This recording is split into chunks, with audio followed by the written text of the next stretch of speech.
अरे बच्चों, तुम दोनों इतनी तेज बारिश में घर के बाहर क्या कर रहे हो? कितनी जोर से बिजली कड़क रही है। जल्दी से घर के अंदर चलो वरना तुम दोनों को बुखार आ जाएगा। दादी माँ घर के बाहर खड़े होकर अपने दोनों पोतों को घर के अंदर चलने के लिए कह रही थी, लेकिन बच्चे तो बच्चे ही होते हैं। वो दोनों बच्चे गोलू और मोलू बारिश में खेल रहे थे और जोर जोर से नाच रहे थे। तुम दोनों ऐसे नहीं मानोगे गोलू मोलू। अब दादी माँ भी बारिश में आ गई और दोनों गोलू मोलू का हाथ पकड़कर घर के अंदर ले जाने लगती हैं। लेकिन तभी उनकी बहू नीतू वहां पर उन्हें देख लेती है और वो बहुत गुस्से में लाल हो जाती है। माँ जी, ये आप क्या कर रही हैं? मेरे बच्चों को बारिश में नहला रही हैं? मौसम इतना खराब है, उनकी तबीयत खराब हो गई तो? हाँ दादी, जबरदस्ती हम लोगों को यहाँ लेकर आई हैं। हम लोग तो आराम से पढ़ाई कर रहे थे। दादी माँ ने कहा चलो बाहर चलकर नहाते हैं बारिश में। दादी माँ गोलू के मुंह से ये सुनकर शॉक हो गई। उन्होंने दोनों बच्चों को देखा और बिना कुछ बोले वहाँ से चली गई। अब चलो तुम दोनों भी घर के अंदर चलो। बहुत दादी की बात मानते हो ना तुम लोग। चलो भी बताती हूँ तुम दोनों को मैं। इन दोनों सास बहू में किसी न किसी गलतफहमी के कारण आपस में कभी नहीं बनती थी। शाम को नीतू अपनी सासू माँ की बुराई अपने पति विनोद से करने लगी। तुम अपनी माँ को समझाते क्यों नहीं हो? मेरी सहेलियों की सासू माएं कितनी अच्छी हैं। वो सभी अपने पोतों से कितना प्यार करती हैं, उन्हें अपने बच्चे जैसा समझती हैं, पर एक मेरी सासू माँ है कि उन्हें कुछ समझती ही नहीं। अरे ऐसा क्या हो गया नीतू? तुम जब देखो तब माँ के बारे में उल्टा सीधा ही बोलती रहती हो। कोई ना कोई शिकायत ही किया करती हो। बताओ अब क्या हो गया? अरे दिन में बाहर इतनी तेज बारिश हो रही थी, आसमान में बादल कड़क रहे थे। गोलू को वैसे ही सर्दी जल्दी लग जाती है, पर सासू माँ उन दोनों के साथ बारिश में भीग रही थी। वो जबरदस्ती हमारे बच्चों को बारिश में ले गई थी। गोलू ने ऐसा खुद बताया। अरे तो बारिश में भीगने में क्या प्रॉब्लम है? बच्चों को थोड़ा बारिश वगैरह में भीगना चाहिए, धूप में रहना चाहिए। हमेशा उन्हें आराम दोगी तो वो कमजोर हो जाएंगे। और मेरी माँ अपने दोनों पोतों से बहुत प्यार करती हैं, तभी तो बच्चों के साथ दोस्त बनकर बारिश में भीगने चली गई। अब तुम ही सोचो, इस उम्र में वो बारिश में भीगने वाली है। तुम्हें तो कुछ भी समझाने का कोई फायदा नहीं। अब समझाने में भी कोई फायदा या नुकसान होता है क्या? हर बात को इतना सीरियसली लेने की कोई जरूरत नहीं है। सो जाओ चुपचाप, ज्यादा टेंशन मत लो। बारिश में भीगने से कुछ नहीं होता, मेरे बच्चे मर्द है। विनोद चादर ओढ़कर सो जाता है और उसकी पत्नी नीतू मुंह बनाकर दूसरी तरफ लेट जाती है। वहीं दूसरे कमरे में दादी माँ उदास बैठी हुई है। तभी उनके पास गोलू और मोलू आ जाते हैं। दादी माँ, आप हम दोनों से नाराज हो क्या? हमें पता है कि हम दोनों ने झूठ बोला, पर अगर हम झूठ नहीं बोलते तो माँ हम दोनों को बहुत मारती। इसलिए हमने झूठ बोल दिया कि आप हम दोनों को लेकर गई थी बारिश में। गोलू और मोलू की बातें सुनकर दादी माँ का दिल पसीज जाता है और वो धीरे से मुस्कुरा देती हैं।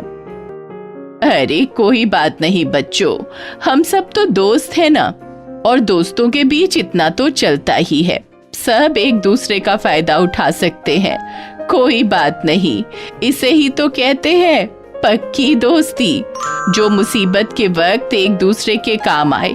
और मैं आज तुम्हारे काम आ गई, तुम दोनों को पिटने से बचा लिया ना।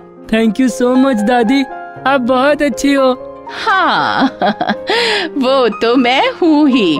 अब तुम लोग जाओ, कल सुबह एग्जाम है ना, सो जाओ जाकर अपने कमरे में। पढ़ाई तो हो ही गई।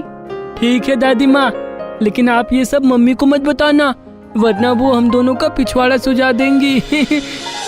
गोलू, मोलू और दादी माँ तीनों लोग जोर जोर से हंसने लगते हैं। तभी वहाँ से गुजरते हुए उसकी माँ ये सब देख लेती है और गुस्से में अंदर आ जाती है। माँ जी, आपको पता है ना कि कल इन दोनों का एग्जाम है, रात के 12 बजने वाले हैं और आप यहाँ पर हंसी मजाक करने में लगी हुई हैं। चलो चलो तुम दोनों सो जाओ जाकर। इस बार एग्जाम में अच्छे नंबर नहीं आए ना तो देख लेना।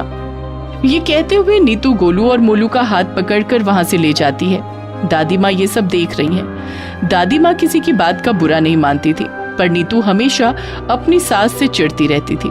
खैर, एग्जाम देकर गोलू और मोलू घर आ जाते हैं। दोनों जल्दी से खाना खाकर अपनी दादी के कमरे में चले जाते हैं। ये सब नीतू देख लेती है। ये सासू माँ मेरे बच्चों को फेल करवा कर ही मानेगी। कोई काम धंधा तो है नहीं बुढ़ापे में, अपना टाइम पास करने के लिए मेरे बच्चों का इस्तेमाल कर रही है ये औरत। आज रात को विनोद से बात करनी होगी, वरना मेरे बच्चे बर्बाद हो जाएंगे। रात को जैसे ही उसका पति विनोद थका हारा घर आता है, वैसे ही वो उससे अपनी सास की हरकतें बताने लगती है।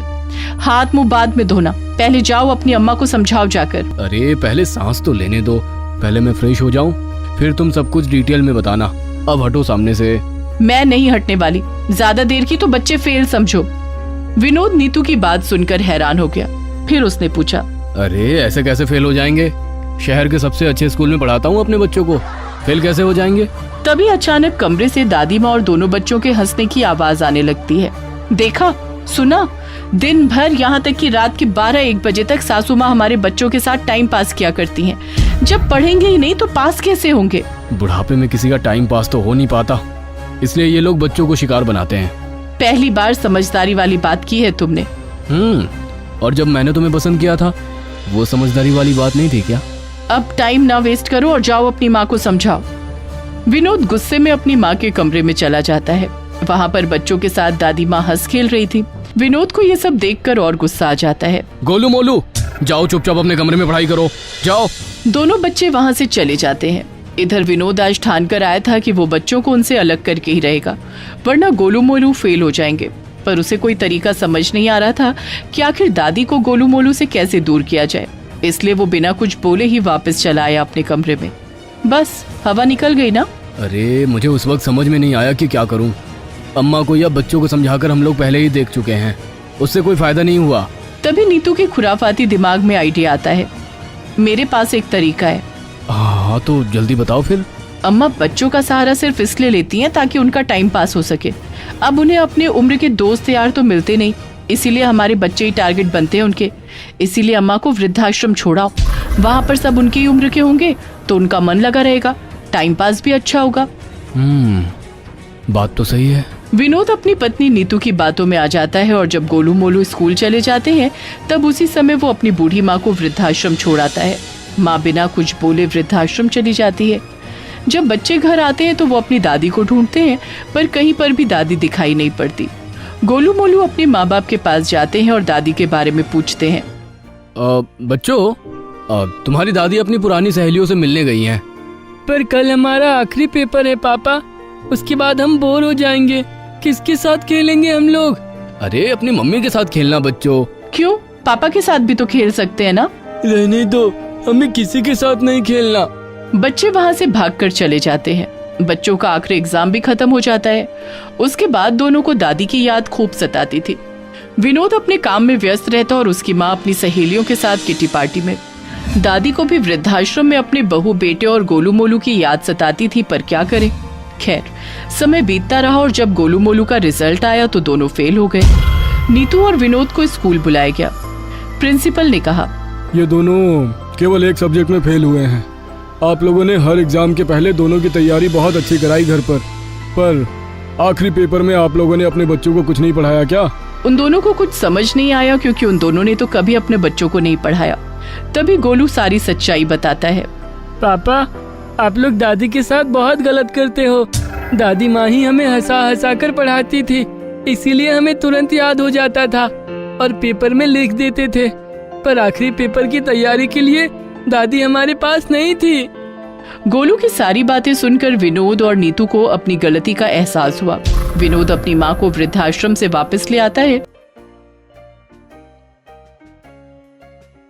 और अब पूरा परिवार हंसी खुशी मिलजुल कर रहने लगता है।